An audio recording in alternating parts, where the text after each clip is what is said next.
命運嘅陰陽燭圖早已經畫好，關鍵係你識唔識睇清楚。你有冇試過覺得人生好似成日都係莫名其妙咁發展，有機會嚟到眼前，但又捉唔住，日子過得平淡無奇，好似冇乜氣息。其實好多人都唔甘心，想改變命運，但係總係努力嘅途中遇到阻滯，又或者跌倒咗。佢哋以為人生就好似架飛機，由滑行起飛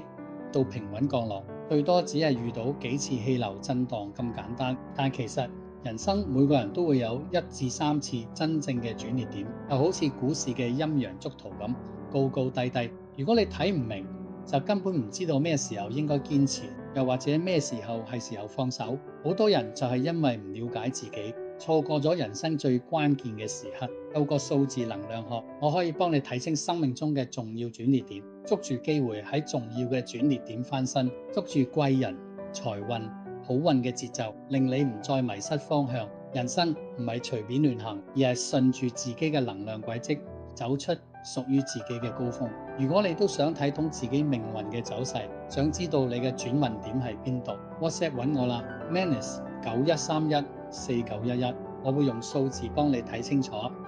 如果有任何疑問或者需要，可以 WhatsApp 我嘅電話91314911 Manus。